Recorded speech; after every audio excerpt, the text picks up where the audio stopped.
Bonjour, aujourd'hui je suis très heureuse de vous retrouver avec ce gâteau d'anniversaire à la crème de framboise pour fêter les 1000 abonnés de la chaîne Cuisine Gourmande. Merci à vous tous pour vos abonnements, vos partages de vidéos et les commentaires auxquels je me fais un plaisir de vous répondre. Je profite de ce moment pour vous indiquer que les recettes que je vous donne sont valables avec les quantités et les ingrédients indiqués. Lorsque vous changez les quantités ou les ingrédients, cela modifie la recette et dans ce cas vous avez des goûts, des arômes et des quantités qui sont complètement différentes et ça peut même mettre en péril la recette. J'ai parfois des commentaires qui indiquent j'ai fait votre recette et j'ai tout jeté, c'était immangeable, c'était moisi. Et cela vaut essentiellement pour tout ce qui est recette de fermentation. Et sachez que si vous ne respectez pas les indications qui sont données pour ces recettes, vous mettez en péril la réussite de vos fermentations. Alors bien sûr, vous pouvez, et ça c'est vraiment très bien, être créatif. Vous faites la recette de base, ce que je vous conseille d'abord, faites d'abord la recette de base et ensuite modifiez les ingrédients, les quantités. À ce moment-là, vous faites votre recette. C'est tout l'intérêt du cru aussi, c'est de pouvoir faire soi-même ces recettes, de les tester et d'adopter une façon différente de faire une recette qui est proposée au départ.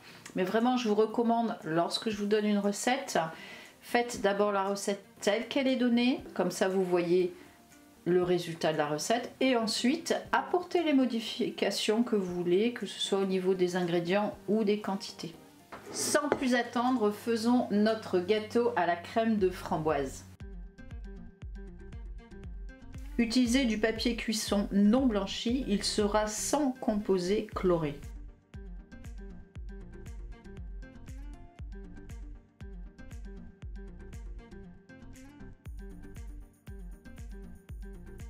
Les amandes ont trempé 24 heures, puis déshydratées à 45 degrés jusqu'à ce qu'elles soient très craquantes. Si vous n'avez pas de déshydrateur, utilisez votre four avec la température la plus basse.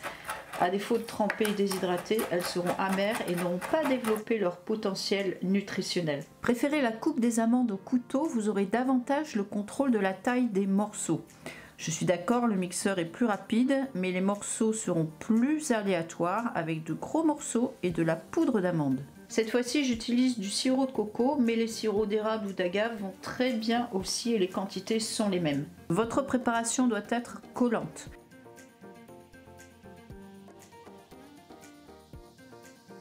Répartissez-la, puis pressez-la soigneusement en insistant bien sur les bords avec l'arrondi de la spatule.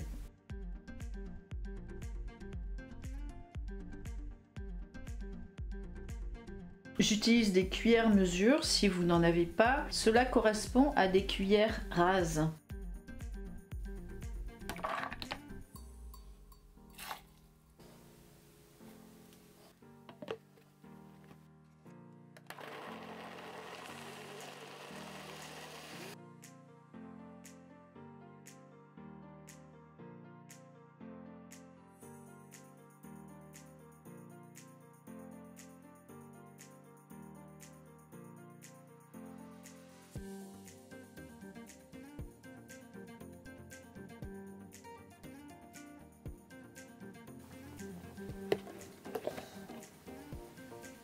Une petite dégustation pour voir si c'est suffisamment sucré.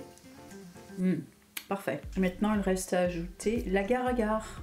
Pour la réussite de la crème, respectez les quantités données, surtout pour l'agar-agar. À défaut, la crème ne prendra pas ou sera un bloc trop épais. Mélangez l'agar-agar dans l'eau froide et remuez tout le temps. Arrivé à ébullition, maintenez celle-ci 2 minutes, puis versez directement dans votre crème à la framboise en laissant tourner votre blender. Une fois mélangé, versez tout de suite dans votre moule et placez votre préparation au frais. Pour la décoration, je vous recommande l'utilisation de framboises surgelées ou très fraîches, mais non décongelées, car elles sont juteuses et ont tendance à s'écraser.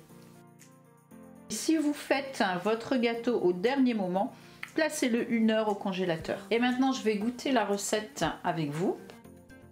Je vais ajouter une petite crème à base de cajou. Ça n'est pas obligatoire, c'est un plus.